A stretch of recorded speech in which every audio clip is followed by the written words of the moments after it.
he can if he gets the 3 points, and if he gets a 2-0 instead of 2-1, that just means that he and Mouts are basically secured. So it's all ease of mind from here on out, and it's gonna be scary, really, for Coffee Prince. This is against Vermilion. Pardon me for interjecting, but one way or another, Jules and Coffee Prince have been butting heads, but right now the head-to-head is Coffee Prince versus Vermilion, and Vermilion has a clear advantage on this one. But my goodness, that is a tall order for Coffee Prince to overcome.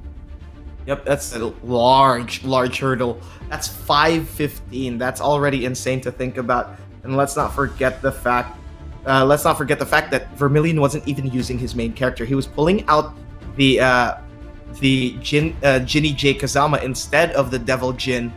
And there it is, Coffee Prince showing himself off. And of course, Vermilion. And Vermilion looking like a Chinita girl with glasses. How beautiful of him.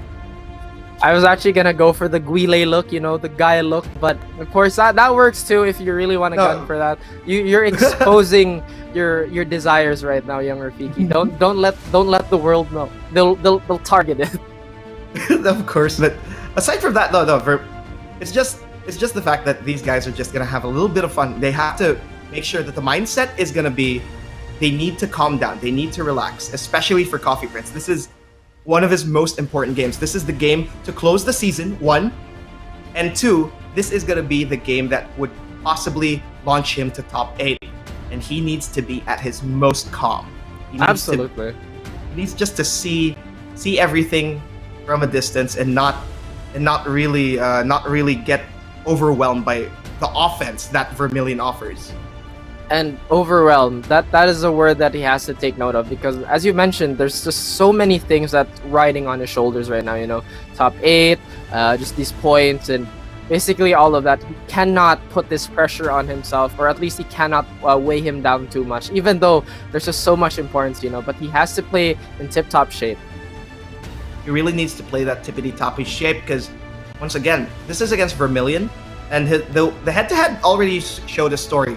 Vermilion has had his number, but on the other hand, he has that 5 wins. All he needs is to get those 5 wins in his favor. All he needs is to get 2-0. Because if it ends up in even a 2-1, because even if he ends up in a 1-2 situation, he'll have to fight against Jules, and that's already a bad sign considering it's going to be a tiebreaker. And like I mentioned, they just have butt heads. Like in the previous conference as well, it was actually Coffee Prince to take Jules out of the conference, or rather the playoffs, if I'm not mistaken, if my memory isn't failing me at the moment. And just one way or another, they just kind of find themselves towards each other, colliding stars, if you must. Yep, and this is the story right now. There's 3 endings that this is going to end up in. Either Coffee Prince stays triumphant and manages to get to top 8. He loses to Vermilion and gets out of the conversation. So there's 3 endings: the best ending, the bad ending, and the neutral ending. And the neutral ending is gonna be the tiebreaker ending, and that already extends the story altogether. And it just gets intense. And once again, every single mistake, Coffee Prince shouldn't beat himself over every single mistake, or else everything is just gonna come crashing down. And the thing about Coffee Prince is that he is a monster in his own right. He's a very busy man, and from the way we hear things, he doesn't play that much Tekken outside of the nationals. So could you just imagine the break between the conference from the previous season and now, and not playing that much Tekken and still performing super well considering all these factors? It's like Coffee Prince like, yeah, you know what, elite competition, I'm used to that, I was born into it, no biggie. Yep. And he's born into it. He's molded by it, really, Tekken, and both of these players really. And that's the thing. This is where it gets really tricky for all of them. And once again, mindset is important. Mental fortitude is super important. And really, it just comes to whether or not you can adapt as much as possible. Aside from the mental, it also is adaptation immediately. The real-time adaptation is also another thing that they have to keep track of, is both Coffee Prince and Vermilion have characters to play around in. They have to choose their most comfortable, or Coffee Prince has to choose his most comfortable. Is he gonna pull out the Brian? Is he gonna pull out the Steve? Or is he most comfortable with Leroy? That's another thing. And let's see where it goes from here on. And you know how the Nationals is just like that fresh Sunday morning, you know? And how else are you supposed to complete that Sunday morning without coffee? You know, it's not the Nationals without coffee. Coffee has been, as you've mentioned, he has been the enemy at the gates for top 8 for such a consistent period of time between the first conference, the second conference, and right now he's only expanded to his already respectable arsenal. We haven't seen a lot of his Jack though. I feel like his Jack has been benched for now, but his Leroy and his the very short stint of his Fakumram was pretty good. And that's gonna be a big one. That's gonna be a big choice. It's a lot of dilemmas. Are you gonna go for the strongest character on paper right now, or are you gonna go for with what you're most comfortable with? We know him as coffee royalty for a reason with that Steve, but is it really time for him to pull it out? Is he gonna go for that, or is he gonna go with someone like Brian, who he's been utilizing a lot in the previous season, especially in Conference 2, and he's also had a good amount of wins despite that. And it really is a lot of questions just piling up, and he just needs to simmer all of it down, condense it into small answers. Theoretically, all he has to do right now is just take small sips of that coffee instead of just, you know, chugging it all down. That's very unhealthy. So he's like, you know what, let's just take it slow. Let's take it game by game, and let's adapt from that. Let's be a bit more reactive. What? I actually thought that was okay. I thought that was coffee too. And there it is, the comfort pick. His tried and tested, his most all reliable. It's Steve Fox. It's gonna be Ricky Hatton versus Rutger Hauer. It's gonna be tears in the rain for either one of these guys, considering the fact that it's just Coffee Prince at his most condensed form. And this is basically one of the matchups he knows by heart, you know. And I feel like Coffee Prince, when he saw the pick, he was like, "How dare!" Oh, definitely. And oh my goodness, Vermilion's aggression. No matter what character it is, you could really tell he loves to go for these stance cancels. He loves to go for these empty dashes, and it just shows how confident he is, no matter what he's picking. Exactly. And talking about this matchup, I would say that there is no specific edge or advantage on both sides, because both these players know this matchup fairly well. Vermilion has a Steve, and Coffee obviously has a Brian, but Coffee is the first to be in the red. So Vermilion, if he taunts at the wrong time, that's gonna be a bullet fang in the face, just like I call it. I am a prophet, but who is gonna win this one? Oh, let's see indeed. And right now, Vermilion is at pixel health, and there it is, a single jab to end the round. Keep it compact, keep it kosher, and that's what Coffee Prince is thinking. But Vermilion can play spoiler here. Oh, he's pressing too many buttons there. He's dancing in the face of a Brian main. So you know what he does? He goes for a back one here. Coffee Prince with these well-placed counter hits here. Vermilion hasn't really answered back yet. Oh my goodness, there it is, the 3+4 counter hit. Coffee Prince is going to be at the wall, and this is going to be a lot of damage. There it is, taunt setups. Side roll here from Coffee Prince, good choice. And Vermilion is already in a lot of trouble. That's a lot of damage. It's going to kill, and Coffee Prince is at game point. And he's one step closer to a more neutral to good ending. Exactly, you really want to fight for that better ending here. And Coffee Prince still trying to press the tempo. Vermilion going for that back one, but that back two by Coffee Prince is like, you know what? I'm tired of this. I'm gonna put you against the wall and you're gonna like it. Oh my goodness, and once again, 3+4. Vermilion trying to play keep away, trying to fish for that counter hit, plus frames from the back one. Oh my goodness, and there it is, hatchet kick from Vermilion. No punish though from the launcher, but Coffee Prince gets jet uppered, and onto the wall we go. He's using that jet upper like it's an electric. Oh, but that hatchet kick is gonna whiff. Rocket launcher into the first win for Coffee Prince. And there it is. That is big for Coffee Prince. Coffee is now at 27 points. He's tied with Jules. And this is getting at its most crucial. This is the biggest, sweatiest Day 10 that we've ever had our entire lives. And Coffee Prince is just making the entire room hot. And I think that's a statement from Coffee Prince. You know, pick another character.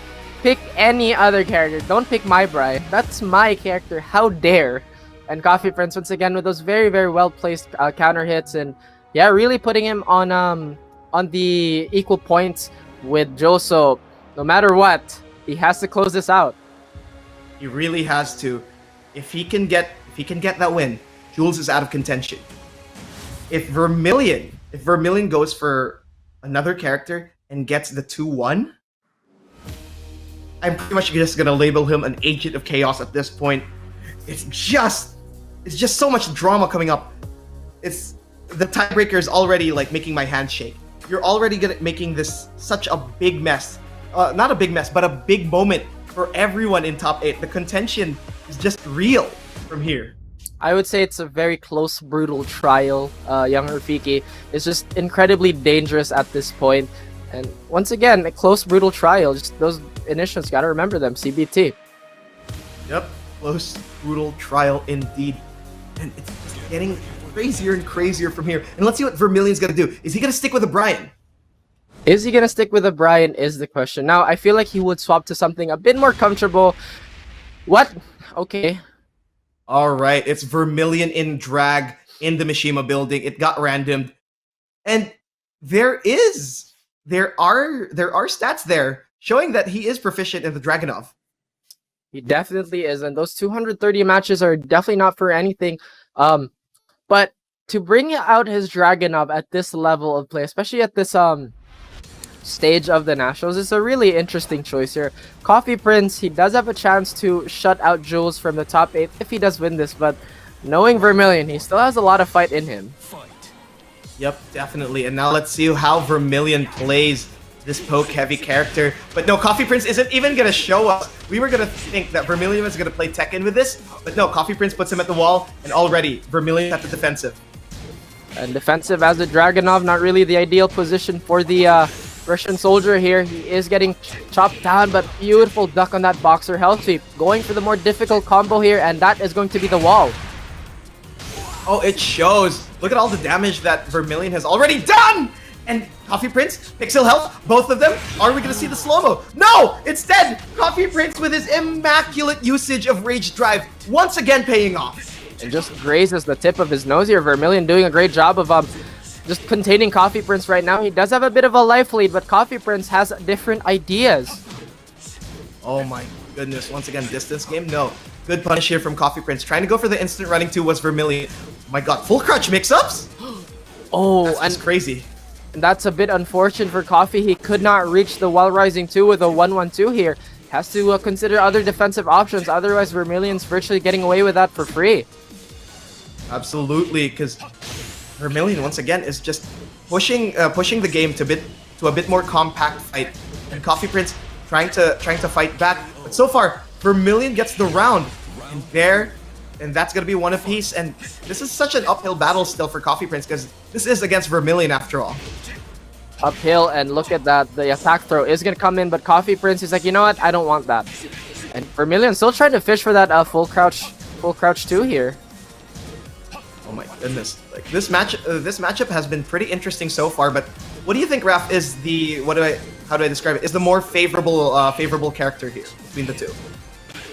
Definitely Dragunov is a more complete character, but since he doesn't have a homing mid to really stop Steve from going into his crazy stances, Steve does have the option to sway, but my goodness, that Russian hammer here, it's gonna pin him down to the ground just for a while.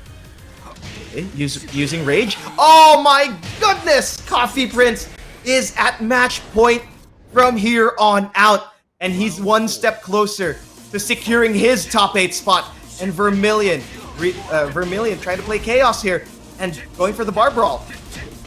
And indeed, Vermilion has to offer blood for the Blood Gods if he wants to cause chaos, but so far, Coffee Prince has been keeping it tight. His defense has been impeccable as of the moment, but Coffee Prince with a beautiful duck into the Wild Man, chipping away at Vermilion just ever so slowly.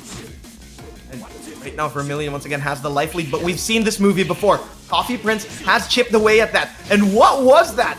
It's a little off axis, but now Coffee Prince in trouble. A bit off axis, and that down 4 will seal the deal for the second round for Vermilion. Now Vermilion, if he can take this round again, the Blood Gods will be happy here and chaos will ensue, but Coffee Prince with that signature low parry. Oh my goodness, Coffee Prince showing why he's Coffee royalty right now. He wants to take his throne But Vermilion still has health, still has rage. Something can happen from here. Swipe those legs! And right now, this is just getting closer and closer. Pixel health, what's gonna be the mix-up? No, both of them are in rage. Rage drive? Is it gonna be used from here? What's gonna happen? No? Oh no! Coffee Prinz gets that 2-0, and he secures his spot in the top 8. Hello and welcome back to the Nationals, the first franchise-based esports league in the country. And you know what? Like I told you guys, September 2020 is an important day. It was full of super intense matches, and at the same time, I think Young Rafiki and Raf, you guys did such an amazing job just bringing out the emotion, bringing out the energy, and at the same time, you guys really pulled out all the stops. Thank you so much, guys. How are you feeling so far, this far?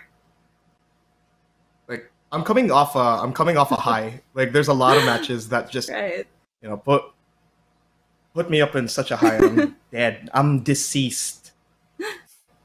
And before we do introduce one of the key people for this match, Raf, how are you feeling? I was just gonna ask Ernest are you sure that's not off the 5 yogurts you ate that high? But I'm honestly still super pumped. Those matches that we closed out today, actually just all the matches these past few episodes have been really, really amazing. They've been super up there, with the expectations and far and beyond. Right. And you guys have been great. And actually, we are going to be joined by one of our, again, key people for this entire season. Hello to our Emperor Hapon. Please join us over here. Hello. Good evening Hi, sa inyo lahat. Hapon. Hi, good Wow. evening. Good evening sa inyo lahat. I'm sure. And I'm sure you're super pressured from all the matches. You were against Jules, you were against Vermilion today. Please talk to us about how you were. Kinakabahan ka ba? Sino yung mas intense para sa'yo? Yung Battle of the Leroys kay Jules or yung Horang kay Vermilion? Yung match namin against kay Jules. Yun yung grabe yung kanina kasi una-una hindi ko naman na-expect na mag-Leroy siya kaya ayun. Nagulat ako, lakas ng Leroy. Jules. So, yun. Kaya nga nagliliroy kayo. It was really, honestly, everybody was like the battle of Leroys. So, what about your battle with Horang and Vermilion? People were in the comment section, parang sabi nila, Noctis versus Horang, Japan versus Korea. And how was that like for you? Yun. Nagulat din ako kasi hindi ko rin na-expect na gagamitin ni ni Vermilion. So, wala, talagang unexpected talaga gagamitin niya ngayon eh. Kaya, yun na lang din pinili ko. No, please. So, yun. Pero alam mo, you were pretty good against Vermilion at the very start. Nung nagpa-plasma blades ka, you were very good. You continued your streak, but then you were punished. And, ultimately, si Vermilion na in the end, nagkakahorang. So, how was that like for you from the very beginning pa? Like, you think na kaya mo? Did you think that you were going to really champion against the Horang? Ano naman, alam kong kaya, pero siguro marami lang akong mistake. Yun yung naging ko. Yun lang yung mga naging base ko sa akin kanina. Yun lang. Siguro kung mga less mistake lang, baka yun. Baka nanalo ako sa kanya. Pero wala, yun lang kasi. Tsaka na rin, parang pressure na rin. Kanina, dami ng ginagawa niya na El, hindi ko na rin napasa. Yung moves. Alam mo, you're very lucky. Lesson learned, di ba? I'd like to key on coming to top 8. Congratulations, by the way. Thank you po. You are going to have so much more chances na magpakita kang gilas. Sino yung tanaw mo? Yung biggest threat mo sa top 8 ngayon? Biggest threat? Syempre, usually, yung pa rin mga yun. Yung dalawa, si AK, at si Andre, yun. Talagang threat talaga lahat eh. Pero anyway, kung ano man yung mangyari sa top 8, gagawin ko pa rin yung best para manalo season na. Oh, wholesome naman. Do your best. I'd like to know though, because yung next match mo, the first match mo for the battle of the top 8 playoffs is against Maru, di ba? How are you feeling about that? Kinakabahan ka pa rin? Hindi, kasi matagal na kami naglalaban yan. Basta pag, tinalo ko siya, tropa pa rin kaming dalawa. Kaya mag-ready na lang siya. Ready ka na lang. Mag-ready na lang. lang siya. Alam mo na ha? Ready ka? Looking forward ako lagi sa'yo. Panurin din naman kita this time. Sige daw, Tont daw. Makaya, Tont? What is your message to Maru ngayon din? Maru, I know you're tuned in. This one's for you. Maru, alam ko kumakain ka. Gusto ko lang malaman mo na ready ka na. Next week na yun. Pag tinalo kita, tropa pa rin. Love it. Thank you very much and good luck to you. Especially to everybody here. Thank you for being here, Hapon. We really enjoyed your games today. Thank you. Oh, that was so wholesome, guys. Imagine that. Whatever happens, tropa pa lang tayo. But seriously, Tropa pa rin. right? Tropa pa rin tayo. I'd like to talk about all the other matches within today, though. Specifically, if it's okay to talk about Don Argus. I'd like to talk about Don Argus versus Maru. How was that for you? It was Eliza coming off onto Ganyu, and at the same time, so many, the key fueled in hearts. What do you guys think about those key charge setups? Dalawa, diba? Not just Ganyu, but also to Jules' Claudio. What do you think about that? Young Rafiki, let's go for you first. Well, simply put, Don Argus as a player, si Jim, he's already stated it before. Losing really feels like the opposite of $1 million basically para sa kanya. And it shows that despite the fact that he's not in contention for top 8, he wanted to play spoiler. He wanted to play the determined man, and he wanted to prove to people why he's in the nationals. He's one of the best Elisa players in the world, in the Philippines and possibly in the world. And another thing is, it's just, it really was in pure determination. And naging spoiler din siya for Jules, but that's for another story. I'm gonna give that to Raph. Pero it really was a show of just his proficiency on Elisa talaga. So that's pretty much it.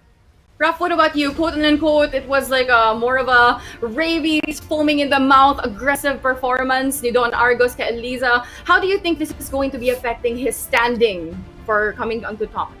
Well, for Jules. Again, Jules, it is a bit of a heartbreaker that Jules is out of contention for top 8. But moving back onto Don Argus. Don Argus is just the type of player where, Jim, why would you do that, Jim? But it works out, and he's been super entertaining. But again, just talking about Jules, he was excellent in this entire season. His adaptability with this new environment was something to take note of. And despite the difficulty playing to his guts, he did it anyway. And he only picked and went to the dark side very late into the season. So there is that. Mm-hmm. But again, really amazing games, and I'm pretty sure that they have showed what they can do for this season. And also, speaking of people who are showing what they can do, Coffee Prinz is, nagsistep up talaga. A lot was riding on Coffee Prinz for today, and he really showed everything that he could with his Team Fox. He was very comfortable with it. How do you think he is faring right now in the standings? That was against Vermilion, diba? Nakababrayan siya and Dragonov. How is this going to affect the standing, kay Coffee Prinz? Young Rafiki, let's go for you first. All right. Yes. The standings are over. It's just the fact it really was determination. Coffee Prinz is a really hungry player. He's played Gatekeeper before dun sa season 1. He's played Gatekeeper in Conference 1, and he's always made the upset no matter how many times people write him off. He's always there to show, and there's a reason why. This man's a veteran. This man has been a champion in various tournaments before. And his Steve is never to be underestimated. Napakalakas talaga ng Steve niya. And aside from that, he has a lot of other characters up his arsenal. And Raph, do you have some choice words? Because those were nail biter matches.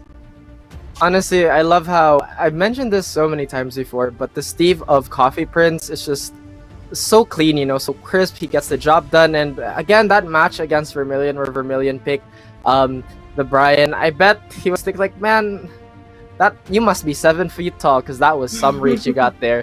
And it's just been super entertaining. And Coffee, once again, the denier of dreams, the man at the the enemy at the gate for most of the cast. So that's it.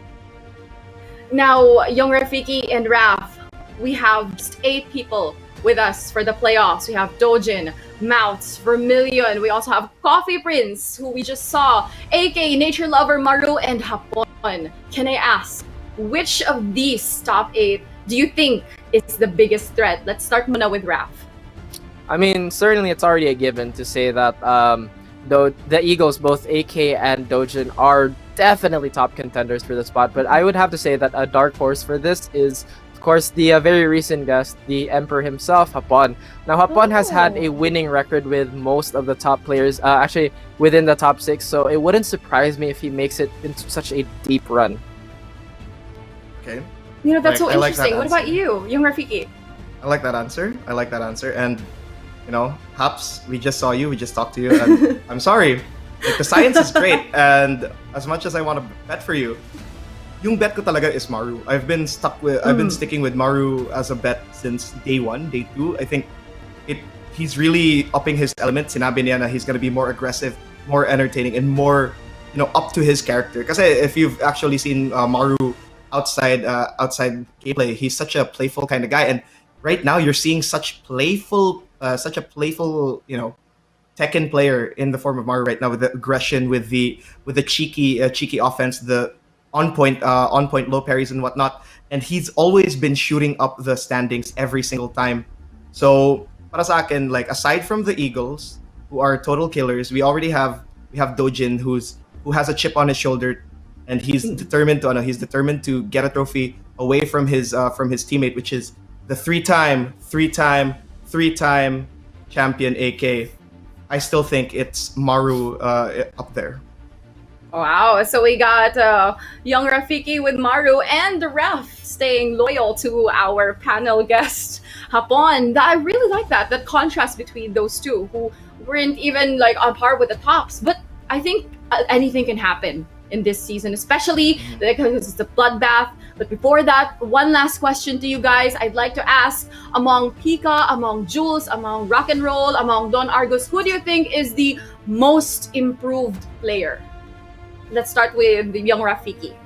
Oh, among the 4 of them. Among the 4 of them. That's difficult because honestly, I really do think that all of them have improved altogether. Right. Kasi yung mga last calls nila, yung last days, you could really see how well they've adjusted to the nationals format, 1, and 2, how well they've adapted to their opponents, and how well they can play spoiler, really. I'll give it to Jim.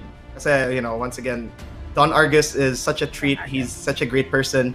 And aside from that, he actually, when we were talking a bit, and sinabi talaga niya, like, he realized he just has to remove the brakes. He just has to go aggressive.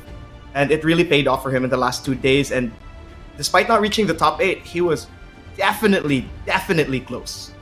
Very barely really got there. And since we know that we have that for Young Rafiki's, you know, most improved award, what about you, Raf? Who is your most improved among those 4? Pika, Jules, Rock and Roll, or Don Argus? While Young Rafiki did pick Jim, because, you know, Jim is one crazy dude, but I would have to put my money on, you know, the one, the only, the Henny God with the sauce, Pika, because The sauce. of course the sauce, you know, the half of the Brothers of Destruction, because just imagine how much weight you're shedding off from casting and coaching, and then shedding onto the player. Those are 3 completely different mindsets. You know, they have their similarities, but jumping right into the shoes of being a player and to execute at such a high level and not be a pushover after so many years of being on the desk and whatnot. And it's really such admirable, and just the flexibility of this man, you know. Of course, he's a Jaguar main, so it's expected. Pika, we love you. And with that, we have Pika and on Argus. You were the actual favorites for the most improved of Raf and Young Rafiki. And everybody, you all did so well. You guys gave us a great season. And congratulations to the top 8. This is not over yet. The pressure is beginning for you guys. This has been Claire on Air, your host for today, with Young Rafiki and Raf, our casters. And earlier on today, we had Hadi and, of course, Posh. Thank you so much, guys. You have been amazing in really giving all the hype, emotion, and for all of you who are just tuned in and you're just ready to gnash your teeth on some good Nationals Tekken, please stay tuned and don't worry, we have more for next coming days. So this has been the National Season 2 Tekken Conference Day 10.